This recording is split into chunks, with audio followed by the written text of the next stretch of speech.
बिस्मिल्लाहिर्रहमानिर्रहीम अस्सलामु अलैकुम वरहमतुल्लाहि वबरकातुहू। तालिबान की जानिब से जिस तरह गुज़िश्ता दिन इंडिया को आईना दिखाया गया और इसे दहशत गर्दों का सपोर्टर कहा गया, और जिस तरह से तालिबान के तर्जुमान शेर मोहम्मद ने इंडिया को अफगानिस्तान में मनफी किरदार अदा करने वाला करार दिया, इसके बाद से इंडियन मीडिया पर शदीद हंगामा बरपा है। जबकि अफगान तालिबान ने साथ में बड़ी कार्रवाई का ऐलान करते हुए मशरकी अफगानिस्तान में एनडीएस के हेड क्वार्टर पर हमला किया है, जिसमें दर्जनों एनडीएस के एहलकार मारे गए। और ये हमला अफगान हुकूमत की जानिब से तालिबान के खिलाफ हमलों के ऐलान के फौरन बाद हुआ है। जबकि कतर में मौजूद तालिबान का कहना है कि हम इन्हें सबक सिखाने जा रहे हैं और वो इंडिया जो अमन नहीं होने दे रहा उनको भी अब लग पता जाएगा। इसी तरह अफगान तालिबान ने अपनी फ़ौज मैदान में उतारने का भी ऐलान कर दिया है। मज़ीद तफसीलात में जाने से पहले असलियत टीवी को सब्सक्राइब करते हुए बेल आइकन पर क्लिक करें ताकि हर आने वाली वीडियो का नोटिफिकेशन आपको बर वक्त मिल सके। नाज़रीन कराम, बिल आखिर इंडिया ने भिड़ों के छत्ते पर हाथ डालकर अपने पैरों पर कुल्हाड़ी मार दी है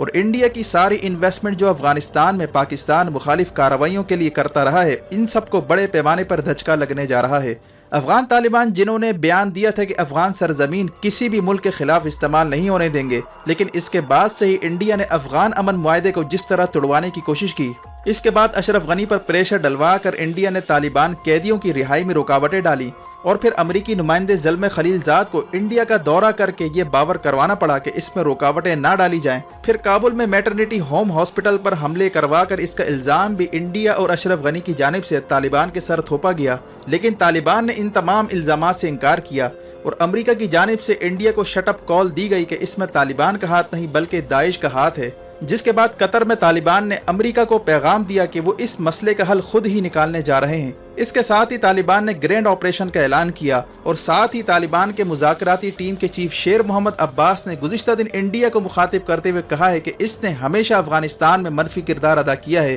और हम मनफी किरदार अदा करने वालों को सबक सिखाने जा रहे हैं। अब ये लोग नताइज भुगतने के लिए तैयार हो जाएं, जिसके नतीजे में अफगान तालिबान ने अब एनडीएस के ठिकानों को निशाना बनाना शुरू कर दिया है। और इतलात के मुताबिक अफगानिस्तान के सूबा गजनी में एनडीएस के यूनिट पर बड़ा खुदकुश हमला किया गया, जिसमें इब्तिदाई इतलात के मुताबिक एनडीएस के 7 के करीब एहलकार मारे गए और 40 से ज़ायद जख्मी हो गए हैं, लेकिन असल इतला यही है कि हलाकतें काफ़ी ज़्यादा हैं। इसी तरह तालिबान का कहना है कि इन्होंने कंदहार, हिलमंद और सूबा फरा में कई फौजी मराकज़ पर हमला किया है और कई चौकियाँ इनके कंट्रोल में आ चुकी हैं और कुंदूज शहर में छापा मारकर अमरीकी फ़ौज के असले पर कब्जा कर लिया है, जिसे अहम तरीन वाक़या करार दिया जा रहा है। यानी अफगान तालिबान की जानिब से खुल्लम खुल्ला जंग शुरू कर दी गई है, जिसमें एनडीएस और इंडियन खुफिया एजेंसी रॉ के नेटवर्क को तहस नहस किया जा रहा है। यही वजह है कि इंडिया सख्त पैनिक में आ चुका है। तालिबान का कहना है कि हमारा मकसद अब काबुल हुकूमत को गिराना है, जिसके बाद जल्दी अशरफ गनी ने अब्दुल्ला के साथ मिलकर इत्तेहादी हुकूमत तश्कील दी ताकि तालिबान जो इनकी तरफ काबुल में बढ़ रहे हैं इसके खिलाफ लाएअमल बनाया जा सके।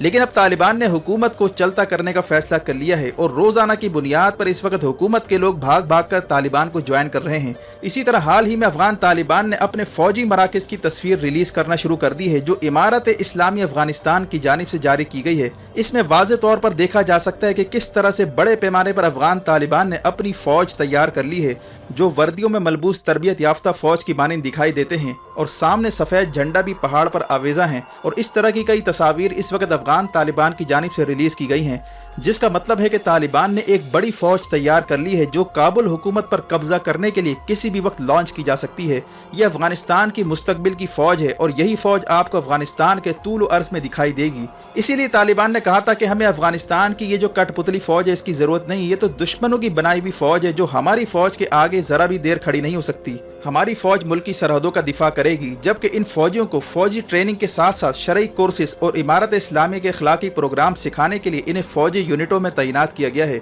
और इन्हें हल्के और भारी हथियारों की ट्रेनिंग्स भी दी गई हैं। इस वक्त तालिबान का कहना है कि मुल्क भर में फौजी तरबियत का सिलसिला जारी है और मौजूदा तस्वीर अबू बकर सिद्दीक ट्रेनिंग सेंटर की है, जिसमें फौज की पासिंग आउट तकरीब मुनक्किद की गई। और दिलचस्प बात यह है कि तालिबान ने इसको महमूद गजनवी का लश्कर करार दिया है और महमूद गजनवी वही है जिसने इंडिया पर 17 हमले किए थे और हिंदुस्तान की ईंट से ईंट बजाई थी। अब ये महमूद गजनवी की फ़ौज इंडिया का जो हाल करने जा रही है, इससे इंडिया हकीकी मानों में परेशान है और इसने अभी से ही तालिबान के खिलाफ जाली खबरें रिलीज़ करवाना शुरू कर दी हैं। और हाल ही में एक खबर चलाई गई कि तालिबान ने ईद उल फितर के बाद इंडिया के खिलाफ कश्मीर में जिहाद का ऐलान कर दिया है اور کشمیر کے بارے میں کہا گیا کہ طالبان وہاں آنے والے ہیں۔ اصل میں یہ خبر NDS اور را کی جانب سے چلوائی گئی تاکہ دنیا کے سامنے یہ شور مچایا جائے کہ طالبان تو انڈیا کے خلاف حملے لانچ کرنے جا رہے ہیں اور کشمیر میں خود ساختہ حملے کروا کر اس کا الزام بھی ان پر ڈالا جائے گا۔ انڈیا کی صورتحال یہ کہ داعش کو لانچ کرنے کا جو پروگرام تھا وہ کھٹائی میں پڑ چکا ہے، اور ساتھ میں یہ بھی بیان دیا ہے کہ ہم تو افغانستان میں تعمیراتی کام کرتے ہیں، ہمارا تو کوئی منفی کردار نہیں ہے،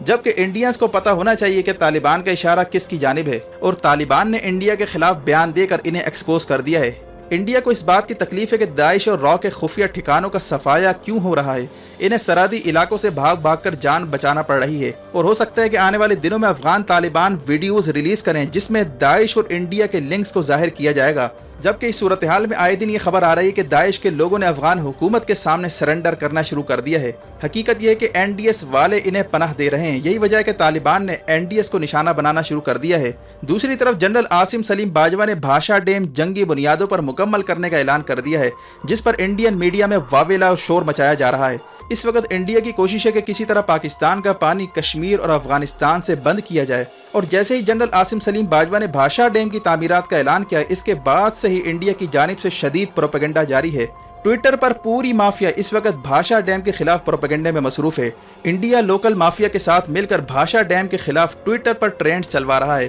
جس میں پیپلز پارٹی اور سندھ قوم پرست جماعتوں کے لوگ شامل ہیں، جن کے انڈیا کے ساتھ خفیہ تعلقات کسی سے ڈھکے چھپے نہیں ہیں۔ یعنی ڈیم گلگت بلتستان میں بن رہا ہے اور تکلیف سندھ قوم پرستوں کو ہو رہی ہے، اور منجن یہ بیچا جا رہا ہے کہ چونکہ اس سے دریائے سندھ کے پانی میں کمی ہوگی اس لیے ہم یہ نہیں بننے دیں گے، اور یہی تکلیف انہیں کالا باغ ڈیم کی تعمیر کے وقت ہو رہی تھی۔ اس صورتحال میں لوکل مافیا پر سخت ہاتھ ڈالنے کی ضرورت ہے، انہیں چن چن کر ٹریس کر کے انہیں گرفتار کیا جائے اور غداروں کے خلاف فیصلہ کن آپریشن کیا جائے، چاہے انٹیلیجنس بیسڈ آپریشن ہی کیوں نہ کرنا پڑے۔ جبکہ بھاشا ڈیم چین کی مدد سے بنایا جا رہا ہے، جسے چین کے بینکوں نے اسپانسر کیا ہے۔ یہ اسٹریٹجک لحاظ سے انتہائی اہم ہے۔ اگر یہ ڈیم جلد سے جلد بن جاتا ہے تو انڈیا الٹا بھی لٹک جائے تو پاکستان کا پانی نہیں روک پائے گا، کیونکہ گلیشیئر اور پاکستان میں ہونے والی بارشوں سے جو پانی ڈیم میں آئے گا وہ پاکستان کی ضروریات کے لیے کافی ہوگا۔ جبکہ انڈیا اس وقت یہ پروپیگنڈا کر رہا ہے کہ دیکھو یہ ڈیم فالٹ لائن پر واقع ہے جہاں زلزلے آتے رہتے ہیں، اس طرح مقامی آبادی کے ڈوبنے کا خدشہ ہے، اور ساتھ میں گلگت بلتستان میں بغاوت بھڑکانے کے لیے پروپیگنڈا مہم جاری ہے۔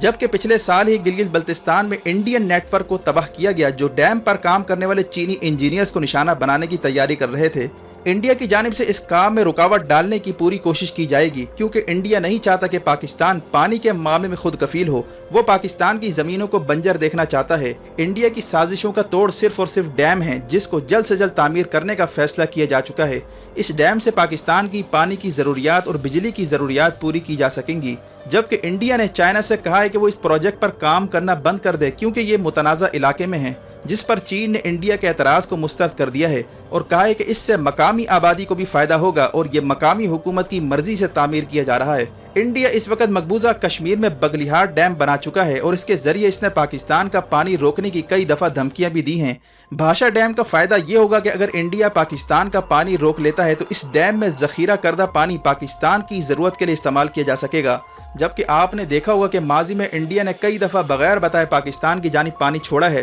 جس کی وجہ سے سندھ اور پنجاب میں کھڑی فصلیں کئی ایکڑ پر تباہ ہو گئی تھیں، لیکن اس وقت سندھ قوم پرستوں اور پیپلز پارٹی نے انڈیا کے خلاف ایک بیان بھی نہیں دیا۔ لہٰذا ان سب کا واحد حل ڈیم ہے، کیونکہ ڈیم بننے کے بعد اگر انڈیا شرارت کرتا ہے اور پانی چھوڑ دیتا ہے تو یہ پانی ڈیم میں چلا جائے گا اور پاکستان میں فصلوں کو تباہ کرنے کی انڈین سازش ناکام ہو جائے گی۔ اسی لیے انڈیا کو شدید تکلیف ہو رہی ہے کہ اس ڈیم کی وجہ سے انڈیا کا سارا پلان دھرا کا دھرا رہ جائے گا، جبکہ دوسری طرف افغانستان میں بھی انڈیا نے پاکستان کے خلاف پانی کی جنگ چھیڑ رکھی ہے اور افغانستان میں اس کی ضرورت سے زائد ڈیمز بنوا کر دریائے کابل کا رخ موڑنے کی کوشش کی جا رہی ہے تاکہ دریائے کابل کے پانی کا بہاؤ کم ہو سکے۔ یعنی کشمیر اور افغانستان ان دونوں جگہوں پر ڈیم بنا کر انڈیا پاکستان کے پانی کو روکنے کی کوشش کر رہا ہے، جس کے لیے ڈیم بنانا انتہائی ضروری ہو چکا ہے اور اسے زندگی اور موت کا مسئلہ قرار دیا جا رہا ہے۔ جبکہ ریاست پاکستان فیصلہ کر چکی ہے کہ ٹویٹر پر جتنا بھی یہ لوگ ٹرینڈ چلوائیں، مافیا جتنا بھی چیخے چلائے، اب ڈیم اور سی پیک کے معاملے پر کوئی کمپرومائز نہیں ہوگا۔ यहाँ तक कि जनरल आसिम सलीम बाजवा वजीर आज़म इमरान खान से मुलाकात करने जाते हैं तो दरमियान से मशकूक लोगों को निकाल बाहर कर दिया जाता है। मिसाल के तौर पर रज़ाक दाऊद, हफीज शेख और डॉक्टर जफर मिर्जा, इन लोगों को अहम इजलास से दूर रखा जाता है, जबकि इमरान खान को रियासती इदारों की जानिब से मशवरा दिया गया है कि वो अपनी काबीना में फौरी रद्द-ओ-बदल करें और मखसूस रिटायर्ड जर्नलों को अहम ओहदे भी दिए जा रहे हैं। यानी वो जंगी काबीना जिसकी बात चल रही थी, अब इस पर अमल शुरू कर दिया गया है और रियासती इदारे और हुकूमत के दरमियान दरारें डालने की जो कोशिश माफिया की जानिब से की जा रही थी, उसका कला कमा कर दिया गया है। और खित्ते में जो सूरत हाल पैदा हो रही है, इसकी वजह से हुकूमत में अहम तब्दीलियाँ फौरी तौर पर की जा रही हैं ताकि रियासत का काम स्मूथ तरीके से आगे बढ़ सके। वीडियो देखने का शुक्रिया। अपना और गिरदोनवाह के लोगों का ख्याल रखें। फ़ी अमानिल्लाह।